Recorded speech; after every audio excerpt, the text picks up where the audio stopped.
Short form video is failing. Let's be real with one another. A lot of you guys are doing all the right things. You're planning out a content calendar of reels based on goals your audience has or problems they want to solve. Your videos are short, entertaining, helpful, funny. They have a catchy hook that gets your audience's attention. You're using trending audios and filling your captions with the right keywords, selecting relevant topics and hashtags for them, and still nothing. If you're tired of it and want to know what you're supposed to do now, watch to the very end of this video. All right, tell me this. Just as a personal social media user yourself, you're scrolling on your phone at the end of the night. Do you get tired of scrolling? Like, do you feel that for the most part, you're not really seeing anything new? Like a lot of what you're seeing is just regurgitated ideas one after another? If so, it's probably because that's what's happening. People and brands alike are all starting to just repost the same stuff over and over again from each other across all the apps. And as a result, viewers are getting tired of it. They're not responding to videos like they were at the beginning of the short video age. Because believe it or not, it's already been 3 years since the whole 2020 TikTok baking bread era. Short videos are not giving the same dopamine hit that they used to, and what happens when the audience that was originally on fire for these videos starts to lose interest? Results start to crash. And you can tell if you look at the main social media players over the last few years. Instagram, TikTok, YouTube, Facebook, they have all been scrambling. They're monetizing, they're demonetizing. They're pushing short video, they're pushing long form vertical video.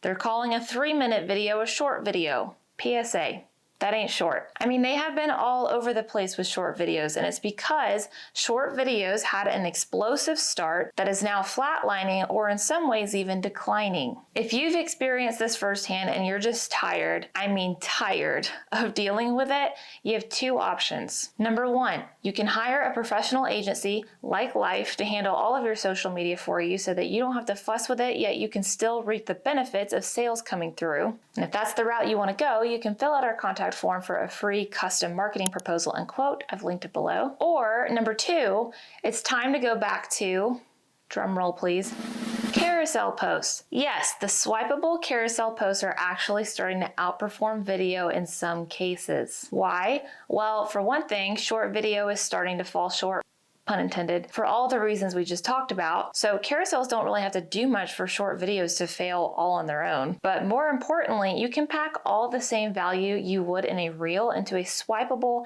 silent, easy to consume piece of content. And I say silent because I think people are here for the silence.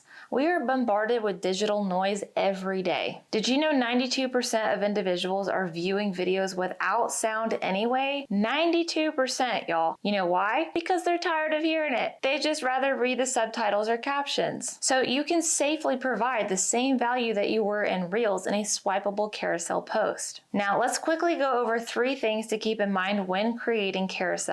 Number 1, you don't want to give away all the value on the first slide, because else, why would they have a reason to keep swiping? The swiping and ultimately the likes, comments, and follows tells the algorithm that this person likes your content and therefore should see more of it from you organically. But if they see the first post on your carousel and don't swipe, that tells the algorithm they scrolled right past it without really looking at it. And that's a negative sign to the algorithm. So make the first slide an attention grabber and then spread your tips out over each slide from there. For example, if you own a bakery, it could be something like why your cookies don't taste like your grandma's. And then each slide after that could contain one common mistake that beginner bakers make a lot. Number 2, just because you're switching from Reels to carousels, that doesn't mean you need to let go of all the personality in your posts that you had in your Reels. If you have quick wit and humor sprinkled in your Reels, keep it sprinkled throughout your carousels. Followers should still feel like it's you and your brand talking to them through their screens. And lastly, number 3, don't put all of your eggs in one basket.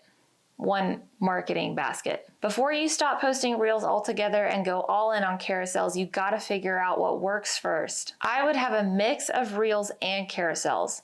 Maybe you'll find a mix is what your content strategy needs as opposed to all Reels or all carousels. Or maybe you'll find that your carousels are knocking it out of the park in terms of getting you followers, engagement, and ultimately customers. If that's the case, then you can pivot your strategy to be heavy on carousels confidently. But until you have that data, I wouldn't just totally switch. I would balance your content calendar with a mix of post types until you find out what's going to work best for you. And I'll see you guys in the next episode.